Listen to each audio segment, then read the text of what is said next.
Hello everyone!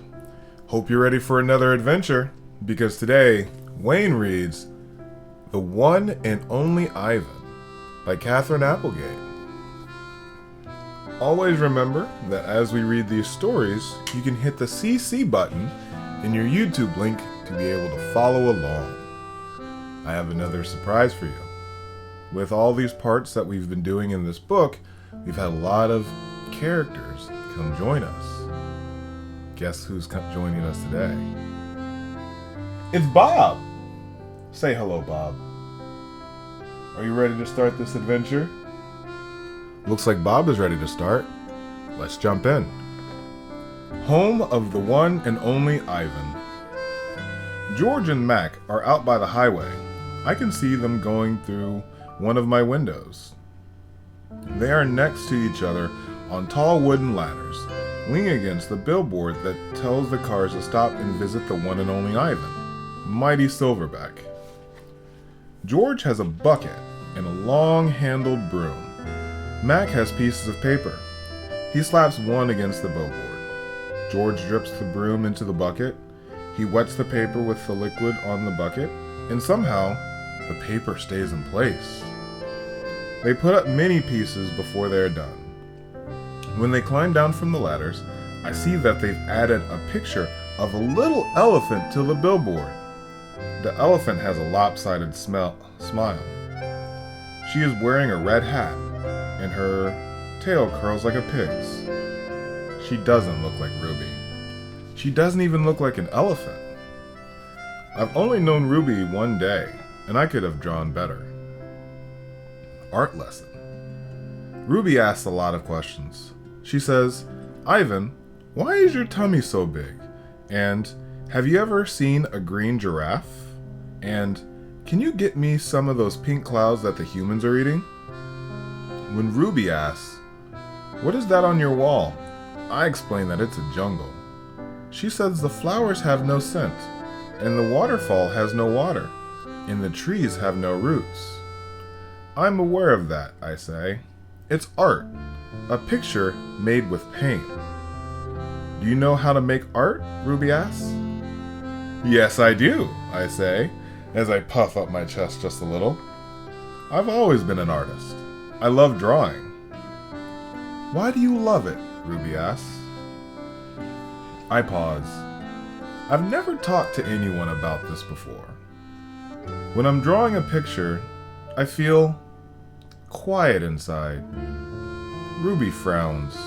Quiet is boring. Not always. Ruby scratches the back of her neck with her trunk. What do you draw anyway? Bananas mostly. Things in my domain. My drawings sell at the gift shop store for $25 a piece with a frame. What's a frame? Ruby asks. What's $1? What's a gift store? I close my eyes. I'm a little sleepy, Ruby. Have you ever driven a truck? Ruby asks. I don't answer.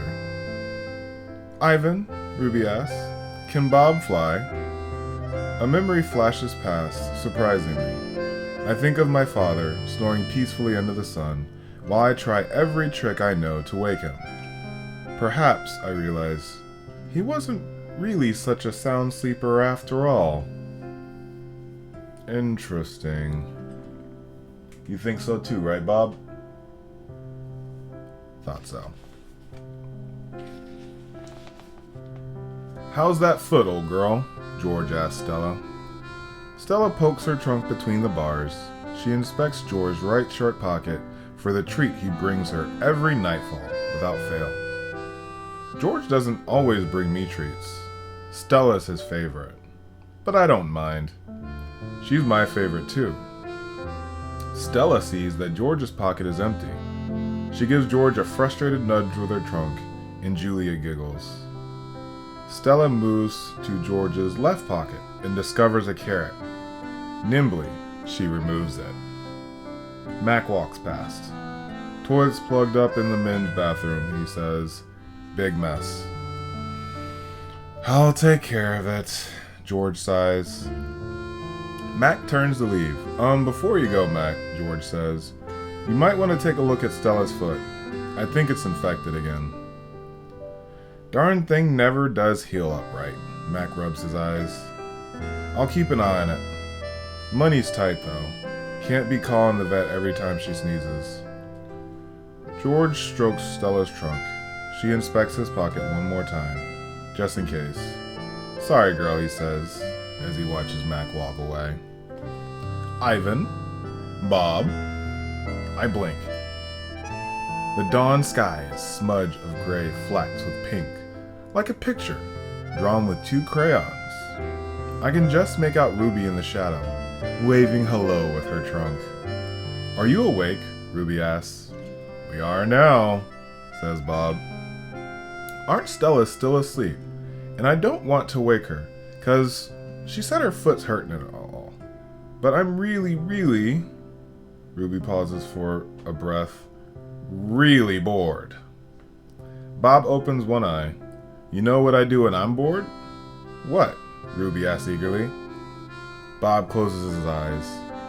I sleep. It's a little early, Ruby, I say. I'm used to getting up early. Ruby wraps her trunk around one of the bars on her door. At my old circus, we always got up early when it was still dark, and then we had breakfast and we walked in a circle. Then they chained up my feet, and that really hurt. Ivan, Ruby asks, do you know any jokes? I especially like jokes about elephants. Well, let me see. I heard Mac tell one once. I yawn. How can you tell that an elephant has been in a refrigerator? How? By the footprints on the butter. Ruby doesn't react. I sit on my elbows, trying not to disturb Bob. Get it? What's a refrigerator? Ruby asks. It's a human thing. A cold box with a door. They put food inside. They put food in the door? Or food in the box? And it is the big box, Ruby asks, or little box? I can see this is going to take a while, so I sit up all the way. Bob slides off, grumbling. I reach for my pencil, the small one I snapped in half with my teeth. Here, I say, I'll draw you a picture of one. In the dim light, it takes me a minute to find a piece of paper Julia gave me. The page is a little damp and has a smear of something orange on it. I think it's from a tangerine. I try my best to make a refrigerator. The broken pencil is not cooperating, but I do what I can. By the time that I'm done, the first streaks of morning sun have appeared in the flashy cartoon colors. I hold up my picture for Ruby to see. She studies it intently, her head turning so that one black eye is trained on my drawing. Wow! You made that? Is this the thing you were telling me about before? Art? Sure is. I can draw all kinds of things. I'm especially good at fruit. Could you draw a banana right now? Ruby asks. Absolutely. I turn the paper over and sketch. Wow! Ruby says again, in an odd voice when I hold up the page. It looks good enough to eat. She makes a happy little lifting sound, an elephant laugh. It's like the song of a bird I recall from long ago. A tiny yellow bird with a voice like dancing water. Strange. I'd forgotten all about that bird. How'd she wake me up every morning at dawn when I was still curled safely in my mother's nest. It's a good feeling, making Ruby laugh. So I draw another picture, and another, along the edges of the paper. An orange, a candy bar, a carrot. What are you two up to? Stella asks, moaning as she tries to move her surf foot. How are you this morning, I ask. Just feeling my age, Stella says. I'm fine. Ivan is making me pictures, Ruby says, and he told me a joke. I really like Ivan, Aunt Stella. Stella winks at me. Me too, she says. Ivan, want to hear my funny joke? Ruby asks. I heard it from Maggie. She was one of the giraffes in my old circus. Sure, I say. It goes like this. Ruby clears her throat. What do elephants have that nothing else has? Trunks, I think, but I don't answer because I don't want to ruin Ruby's fun. I don't know, I reply. What do elephants have that nothing else has? Baby elephants, Ruby says. Good one, Ruby, I say, watching Stella stroke Ruby's back with her trunk. Good one, Stella says softly. Once I asked Stella if she'd ever had any babies. She shook her head. Never had the opportunity. You would have made a great mother, I told her. Thank you, Ivan, she said, clearly pleased. I like to think so. Having young ones is a big responsibility. You have to teach them how to make mud baths, of course, and emphasize the importance of fiber in their diet. She walked away contemplating. I think the hardest part of being a parent, Stella added after a while, would be keeping your babies safe from harm, protecting them. The way silverbacks do in the jungle, I said. Exactly, Stella nodded. You would have been good at protecting too, I said confidently. I'm not so sure, Stella said, gazing at the iron bars around her. I'm not so sure at all. Mac and George are chatting while George cleans one of my windows. George, Mac says something. There's something wrong with the parking lot.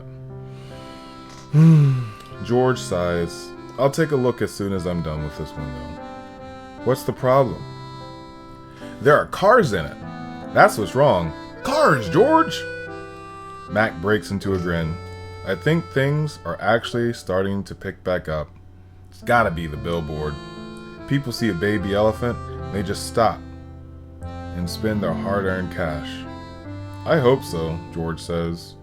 We could sure use the business. Mac's right. I noticed more visitors coming since he and George added the picture of Ruby to the sign. People crowd around Ruby and Stella's domain, oohing and awing at the sight of a tiny elephant. I gaze out at the huge sign that makes humans stop and spend their hard-earned cash. I have to admit that the picture of Ruby is rather cute, even if it doesn't look like a real elephant. I wonder if Mac would add a little red hat and curly tail to the picture of me. Maybe then more visitors would stop by my domain. I could use a few oohs and ahs myself. Ruby's story. Ivan, tell me another joke, please, Ruby begs after the 2 o'clock show. I think I may have run out of jokes, I admit. I tap my chin, trying hard to think. But when I gazed up at the food court skylight, I'm mesmerized by the elephant-colored clouds galloping past. Ruby taps her foot impatiently. I know. I'll tell you a story, she says. A real live true one. Good idea, I say. What's it about? It's about me. Ruby lowers her voice. It's about me and how I fell into a hole. A big hole. Humans dug it. Bob pricks his ears and joins me by the window. I always enjoy a good digging story, he says. It was a big hole full of water near a village, Ruby says. I don't know why humans made it. Sometimes you just need to dig for the sake of digging, Bob reflects. We were looking for food, Ruby says, my family and I. But I wandered off and got lost and went too close to the village. Ruby looks at me, wide-eyed. I was so scared when I fell into that hole. Of course you were, I say. I would have been scared too. Me too, Bob admits, and I like holes. The hole was huge. Ruby pokes her trunk between the bars and makes a circle in the air. And guess what? She doesn't wait for an answer. The water was all the way up to my neck. I was sure I was going to die. I shudder. What happened then, I asked. I'll tell you what happened, Bob says darkly. They captured her, put her in a box, and shipped her off to where she is. Just like they did with Stella. He pauses to scratch an ear. Humans. Rats have bigger hearts. Roaches have kinder souls. Flies. No, Bob, Ruby interrupts. You're wrong. These humans helped me. They saw I was trapped. They grabbed ropes and made loops around my neck and tummy. The entire village helped. Even little kids and grandmas and grandpas. They all pulled and pulled. Ruby stops. Her lashes are wet, and I know she must be remembering the terrible feelings from that day. And they saved me, she finishes with a whisper. Bob blinks. They saved you? He repeats. When I was finally out, everyone cheered, Ruby said. And the children fed me fruit. And all those humans led me back to my family. It took the whole day to find them. No way! Bob's still doubtful. It's true, Ruby says. Every word. Of course it's true, I say. I've heard rescue stories like that before. It's Stella's voice. She sounds weary. Slowly she makes her way over to Ruby. Humans can surprise you sometimes. An unpredictable species, Homo sapiens.